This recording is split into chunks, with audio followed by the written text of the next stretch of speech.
was about to say hello and welcome back, because this is our second video that we've done, which is pretty exciting. We were thinking about, My fault. yeah, we're like, oh, maybe we need a show. We'll call it the Kitty and Emma show, or the Emma and Kitty, or the EK show, or something.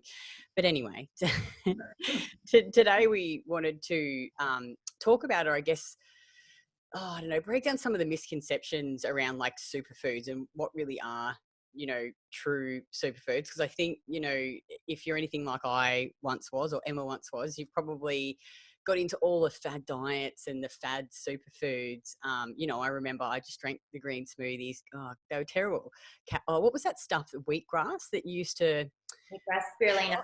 Yeah, and spirulina, chia seeds, and all these weird and wonderful things that were supposed to, miraculously... I didn't even know what they were supposed to do, but I'd always just jump on the wagon because some celebrity had said that, or health guru had said that this was, going to fix all my issues or make me skinny or something, but it never obviously ever worked.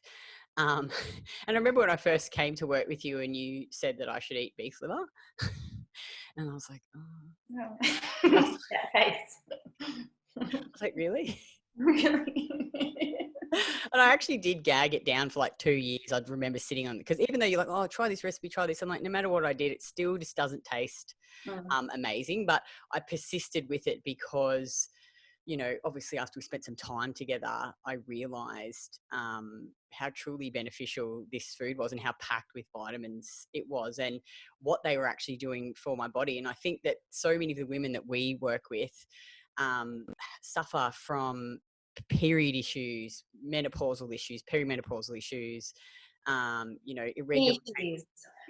irregular and painful periods, all as a result of estrogen dominance, which, I back then didn't know that progesterone was the hormone that opposes estrogen. And what's one of the building blocks of progesterone? Vitamin A, which is found in abundance in fresh liver. And I was like, fuck, no one's ever told me to eat liver, ever.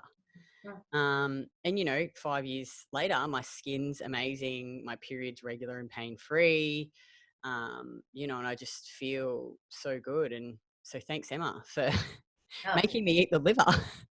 Well, I've got to admit, it was hard for me at first too. It's not something, I think if you haven't been brought up with it, it's not, your palate's not used to it. It's a very particular texture, and it's very earthy and intense. So it's, a hard one to get used to. Well, I remember my grandma, like Nini, used to stay at her house, and she'd make steak and kidney. It was like this in this gravy, and she'd have it on toast with parsley, and it was gross. And my granddad loved it. Well, they were brought up with it, and their generation and the one before that, they didn't waste all these parts of the animal. There's some cultures where they throw out the muscle meat and keep the organ meats, and that's the prized part. And these days we do the opposite. We eat our little lean chicken breasts and our neat little fillet steak, trim off all the bones and the gelatin, like we were talking about last time. The offal is what hasn't been popular for a long time, and it's cheap as chips, and it's, you only have to plug in 100 grams of beef liver in Chronometer and have a look at what the graphs and the charts do. They go crazy. But, one serving of that, something like 180 grams once every maybe 10 days, and you can cover your bases on so many levels and so many nutrients. It's extraordinary. So it's been underrated for a long time. I think sort of coming back into, people are acknowledging its intense nutrient profile again. But yeah, it's something that if we had this conversation with our great grandmothers, they would have been, well, yeah, we eat it every week. Why would you throw it away? It depends on which culture, I suppose, you've come from, but in most cultures you'll see offal being used in different ways. And I guess it's also about being creative with flavors. I've said this many times to clients, but I've said, if nothing else, find a way to eat liver that is delicious to you personally, that makes you compliant, makes you almost crave it on a weekly basis, make it a habit, a family tradition, that certain day, some kind of liver.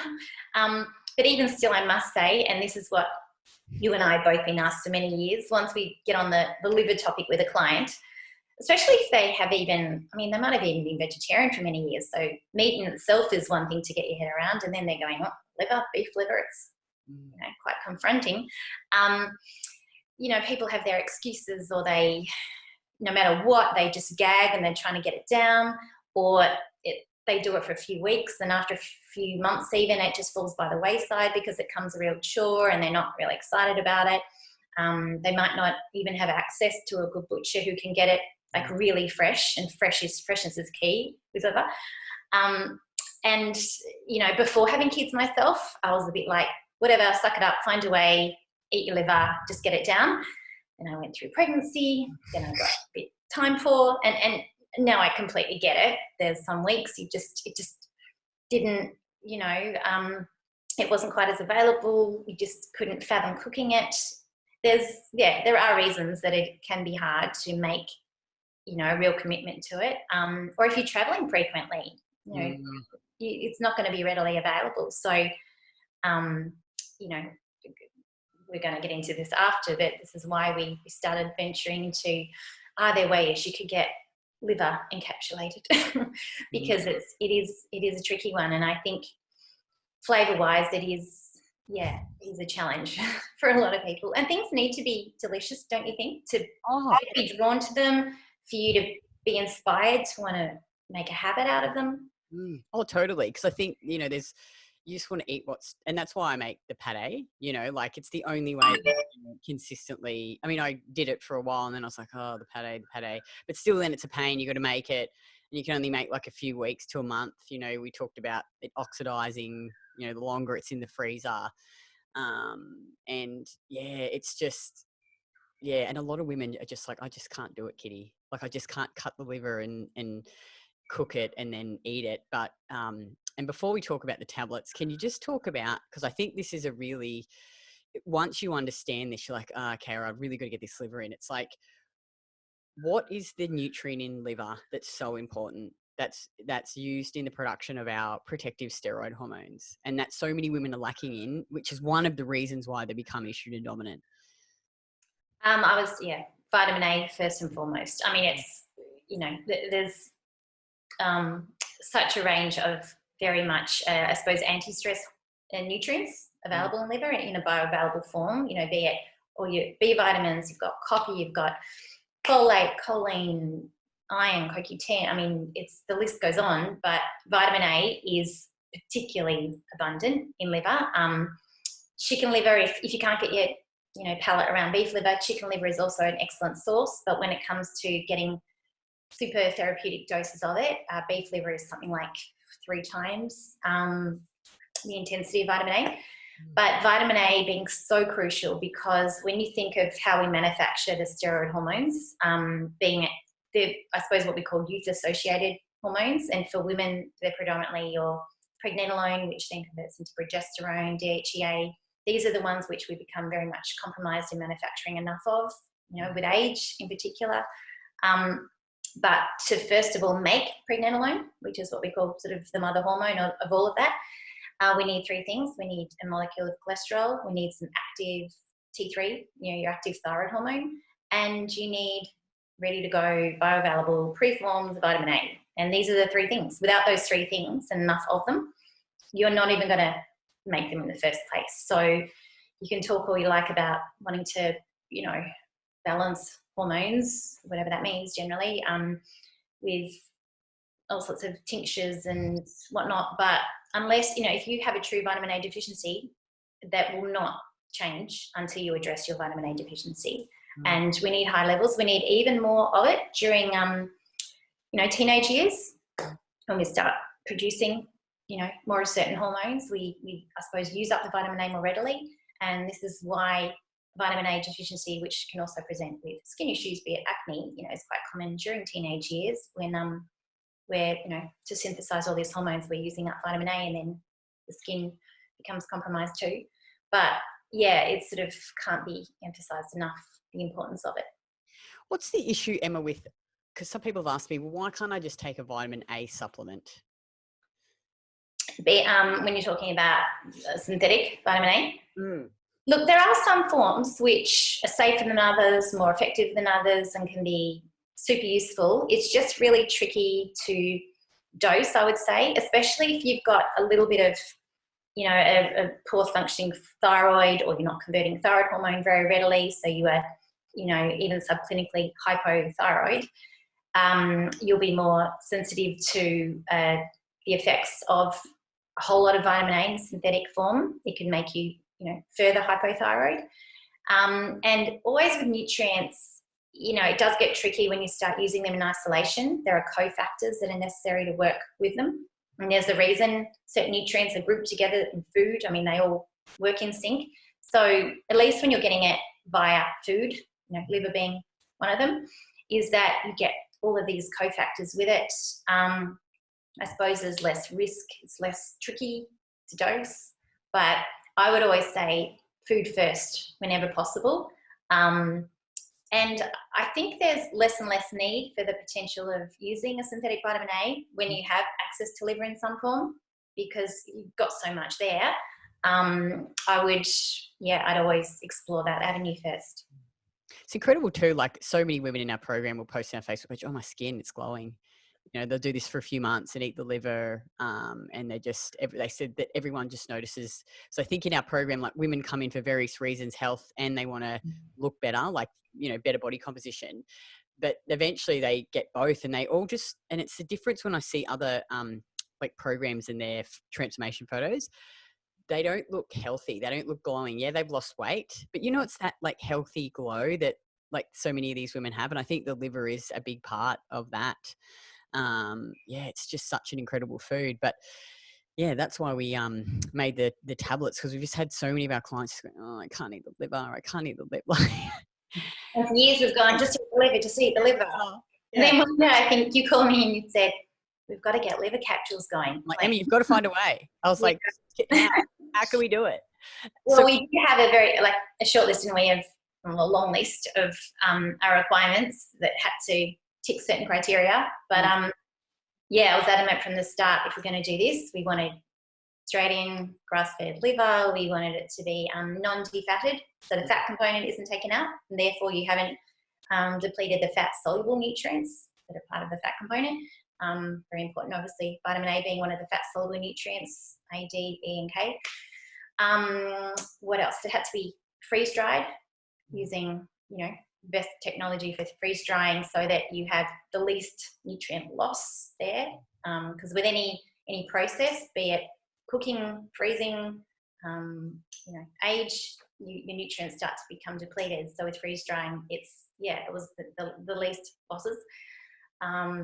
What were the other requirements? It had to have no other fillers, no other ingredients, no anti-caking agents, flow agents, which all have their own issues. So literally just freeze-dried liver, pure gelatin capsule. Yeah, so we hunted and we hunted, didn't we? Oh, it took forever. Yeah, I was just saying, it's been a year since we registered our email addresses for Saturée. It's been 12 months. It's taken a long, long time. And we made the capsules smaller too, because do you feed them to your kids? Do you feed them to Olive and Oscar? Do they? Yes. I've had my 7-year-old daughter. She's, you know, as soon as we started making them, I'm like, oh, I'd love you to be able to get this, because up until the age of, I think, they were probably 2.5, nearly 3, my kids would happily devour liver, and I didn't hide it. I didn't have to mask it. I didn't have to cover it up. It was amazing. For me, I had to have sweet onions, a dash of brandy. Like, I had to make it as nice as possible. With them, I could chop up liver, fry it in butter, put on a bit of salt, put it on a plate. It was like little brown blobs, looked horrid, and they would just race to the table, devour it, ask for more during the week when we're having liver. And I was so thrilled that they had a taste for liver, and I thought they'll have it for life now. It'll always be familiar. But literally, I think, right around their 3rd birthdays, both of them were like, "Mum, don't like liver anymore," and they just refused it. And I was so sad, but I thought, well, at least they've had it in these important early years. So when we started doing this, I thought, I wonder if my cow should go. She never swallowed a tablet or a capsule before. Didn't go so well, because the first lot we tried were much bigger, so it really put her off. But since then, since getting the much smaller ones, we can get one down. So, and see it as a food. It's just dried up food stuck in some gelatin. So treat it the same way as food, but it'll be definitely something that I'm going to have out and available to them, and when I can convince them to down one here or there, particularly coming into winter, when immunity is a bit more compromised, when not getting as much sunshine, just to top up. Just everything. Actually, before we finish up, just talk about the benefit to actually having a small amount every day versus one big lot every 7 to 10 days. Yeah, so obviously, you can have one big dose of, eat some liver every week or two. And in regards to the fat soluble nutrients and some of the trace nutrients, the body will store them and use them up over time.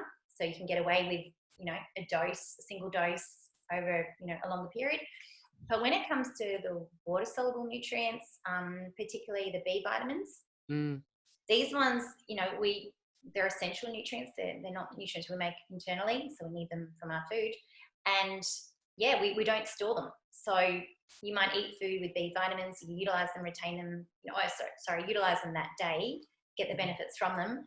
But what isn't used is lost, and by the next day you're depleted again. So you have to eat them continuously. And this is where, even to someone who still, really does, genuinely enjoy eating natural liver, and they want to live a meal every fortnight or so, having a little bit every day makes sense too. And this is where the capsules could be a convenient way of getting that, because in regards to B vitamins in particular, you'll be able to just, keep them in abundance rather than running out so much. And probably a simpler way of I suppose, supplementing, the B multis, if you want to call them that rather than, again, another tablet, another B tincture, getting them from a food source like this. Awesome. Well, thanks so much, Emma. And don't forget, everyone, that our pre-sale is still on today, and it will be going until 7 p.m. Monday evening. So get in and take advantage of the 10% off. That also goes for our clean casing. And we've been getting rave reviews, which is so awesome, because we were like, like, it's very plain tasting. Yeah. We're like, because obviously it's got no flavorings or anything in it.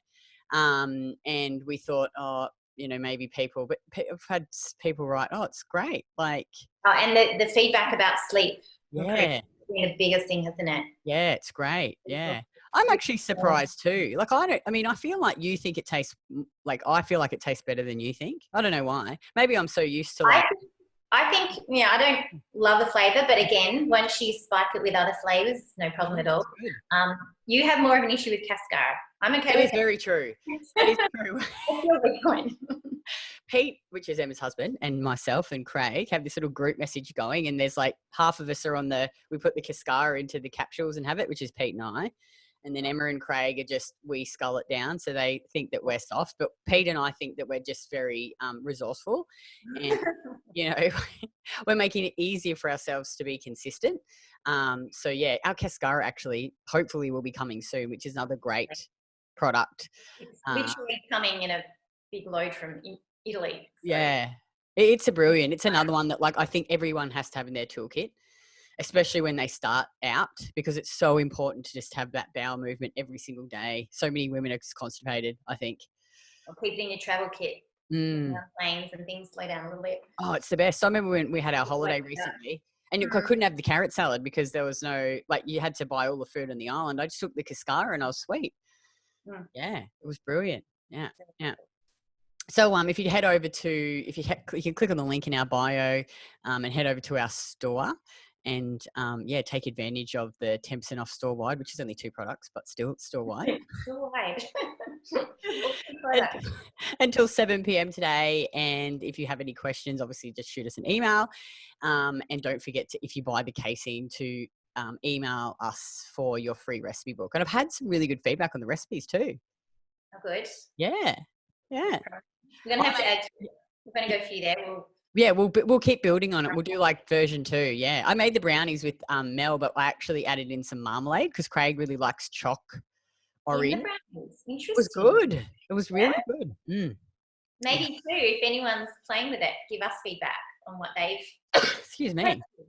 Thanks. Yeah, because they've done tasting and we'd love to see the recipes. If you have any recipes, just message them to us and send the photos, and we can keep building out this massive casein recipe book. Yeah. 100 Awesome. ways of cooking. Well, thanks so much, Emma, and we'll see you all next time. Bye.